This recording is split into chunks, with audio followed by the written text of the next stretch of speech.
Russian dictator Vladimir Putin deceived US President Donald Trump and intensified shelling of Ukraine after their meeting in Alaska. This statement was made by US Treasury Secretary Scott Bessent in an interview with Fox News. According to him, Washington is considering all possible options for sanctions against the aggressor country, Russia. Bessent noted that Putin's actions do not match the statements he made during his meeting with the American leader. After the meeting in Anchorage, after the phone conversation when European leaders and Zelensky were at the White House, Putin acted the following Monday in direct opposition to what he had indicated he wanted to do. In fact, he intensified the bombing campaign in a deplorable manner. Bessent emphasized that all options for sanction pressure on Russia are possible. According to the finance minister, the United States will be studying them very closely as early as this week. Meanwhile, the White House press service announced the first appearance in a week by US President Donald Trump. It is noted that on September 2nd, the American leader will make an important statement. The US president has already set deadlines for the Russian dictator Vladimir Putin more than once. For example, earlier Trump gave the Kremlin 50 days to establish peace in Ukraine. Soon after, he said he was disappointed by the lack of progress and announced a new deadline of 10 to 12 days. But even after the meeting between Putin and Trump took place, the Kremlin leader did not take any steps toward a peaceful resolution. On the contrary, he intensified the shelling of Ukrainian cities. For example, as a result of a massive Russian strike on Kyiv on August 28, 25 people were killed. This demonstrates that Putin has no intention of stopping the war he started. On September 2nd, Chinese leader Xi Jinping and Russian dictator Vladimir Putin held bilateral talks in Beijing. During the meeting, Putin thanked the head of the People's Republic of China for the warm welcome, called him a dear friend, and also spoke of the strategic relationship between Russia and China. I sincerely thank you for the exceptionally warm welcome that has been extended to our entire and distinguished delegation. Our consistently close and effective communication truly reflects the profoundly strategic nature of the Russian-Chinese relations, which are currently at an unprecedentedly high and significant level. As reported by CNN, Putin also recalled the friendly relations between the USSR and China during World War II, in particular the Soviet-Chinese Brotherhood in Arms. In turn, Xi Jinping called Putin an old friend and stated that the relationship between Beijing and Moscow has withstood the tests of a changing international environment. According to the Chinese leader, China is ready to work together with Russia to support each other's development and revitalization, firmly uphold international fairness and justice, and build a fair and reasonable system of global governance. CNN notes that during his visit to China, Putin will also meet with North Korean leader Kim Jong-un. As Reuters writes, Xi Jinping's reception of several dictators in China undermines the authority of US President Donald Trump. It is noted that the meeting between Putin and Kim Jong-un demonstrates the Chinese leader's influence over authoritarian regimes that are trying to change the world order based on Western principles. Meanwhile, against the backdrop of Putin's visit to China, Russia's Gazprom and the China National Petroleum Corporation signed a memorandum on the construction of the Power of Siberia 2 gas pipeline, which is intended to deliver gas from Yamal to China through western Siberia and Mongolia. According to media reports, the project had been on hold for a long time, but Beijing's interest in it returned this year amid the war between Israel and Iran. In Beijing, preparations are underway for a large-scale military parade to mark the anniversary of Japan's surrender in World War II, which will take place on September 3rd. The streets of the Chinese capital are closed off due to columns of military equipment. As part of the parade preparations, at night they moved along the city's main thoroughfares. It is known that the event will feature modern examples of Chinese weaponry, and the parade will conclude with a flyover of 100 aircraft. In this way, Chinese leader Xi Jinping aims to impress the world with a show of force, demonstrating the latest weaponry and his alliance with authoritarian partners. As The Guardian reports, for the first time, all of the United States' key rivals will gather on one stage during the parade: Chinese leader Xi Jinping, North Korean dictator Kim Jong-un, and Russian dictator Vladimir Putin. Earlier, on September 1st, the city of Tianjin in China hosted a summit of the Shanghai Cooperation Organization, which brought together the leaders of Eurasian countries. According to the New York Times, at this summit, Putin was greeted with friendly embraces, and the issue of Russia's invasion of Ukraine was not raised. The Ministry of Foreign Affairs of Ukraine also noted that the final communique of the summit made no mention of the largest military aggression in Europe since World War II. As reported by Sky News, at the summit, Russia and its allies tried to demonstrate their defiance of Western pressure. It is noted that Putin's program in China is intended to emphasize that his relationship with Chinese leader Xi Jinping is stronger than ever. Ukrainian defense forces have cleared the village of Odakny in the Pokrovsk direction and raised the Ukrainian flag there.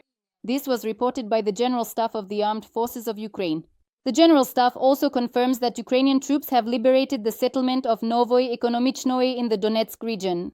This was previously announced by the 425th Skelia Regiment, whose soldiers raised the blue and yellow flag. The village holds strategic significance as it is located on an important logistical route, the Pokrovsk-Mirnograd-Konstantinovka highway. Thus, the Russians' plans to split up our troop groupings in the Donetsk region remain unfulfilled. This summer, Russia failed to break through Ukraine's defenses on any section of the front, laments former Russian FSB officer Igor Girkin. It's a disgrace. Over the summer, we didn't break through a single section of the front. In 16 months, we completed the assault on Chasiv Yar, while during this time, Ukraine allowed its youth to travel abroad. If Ukraine were on its last legs, they would have already started drafting 16-year-olds, but everything is fine for them. Girkin was referring to the recent decision by the Cabinet of Ministers of Ukraine to allow young men aged 18 to 22 to travel abroad freely. Girkin Strelkov himself was sentenced to 4 years in a penal colony for extremism in January 2024. Before that, he actively criticized the Russian military leadership and Putin. Russian regions are also suffering because of the war in Ukraine unleashed by Putin.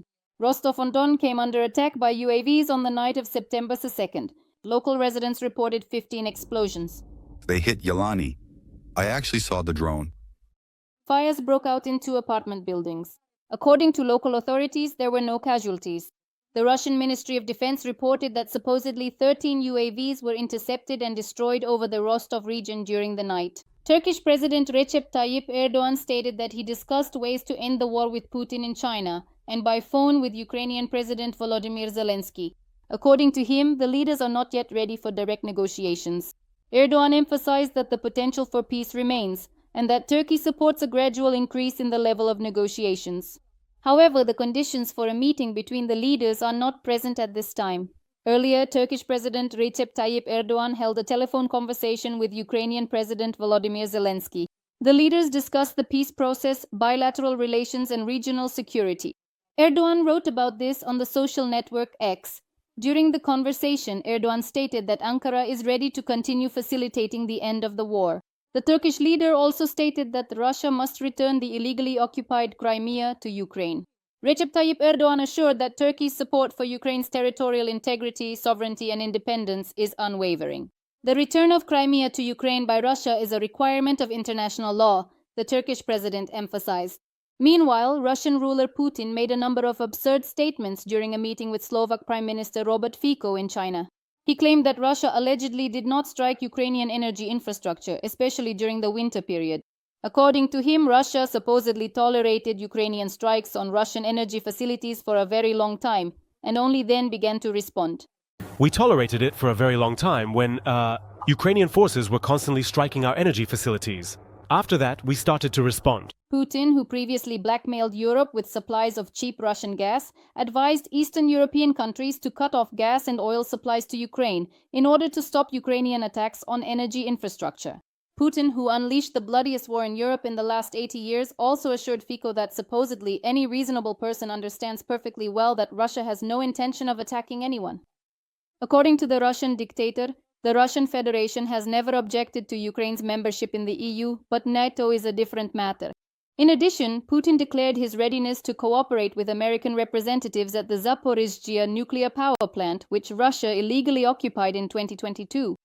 Turkish leader Recep Tayyip Erdogan announced plans to keep payments for Russian gas in Turkey. President Erdogan made this statement during a meeting with Putin at the SCO summit. According to the Turkish president, the money for Russian gas will be directed toward the construction of the Akuyu nuclear power plant, which Rosatom has been building in Turkey since 2018. In other words, Russia is building a nuclear power plant in Turkey with its own money, explains military expert Sergei Bratchuk. At the SCO in Moscow, they also had to make concessions to Beijing. Gazprom and the Chinese company CNPC signed a memorandum on the construction of the Power of Siberia 2 gas pipeline, which is intended to deliver gas from Yamal to China through Western Siberia and Mongolia. According to Gazprom's CEO Alexei Miller, this pipeline will allow the gas company, which has faced serious financial problems since the start of the war, to increase its supplies to China to about 100 billion cubic meters. The agreement is set for 30 years. The price of supplies through the pipeline will be lower than for Europe, Miller said, adding that they plan to consider it later. According to Russian economist Vladimir Milov, in reality, there are no actual agreements on the construction of the Power of Siberia pipeline. If you have signed a specific supply contract, if there is a price, if you haven't agreed on a price, then whatever you have signed is anything but a supply contract, yes. So this is just another memorandum. Gazprom, of course, has a huge problem in that it's hard for them to keep dragging out this Power of Siberia 2 project. That is, it's clear to everyone that nobody needs it. That's why I think they persuaded the Chinese to sign yet another declaration of intent. Power of Siberia 2 has long been at a standstill, one of the reasons being China's demand to buy gas at domestic Russian prices, as reported last year by the Financial Times. Miller's latest statement may indicate that, at least partially, Beijing has achieved its goals by securing lower prices.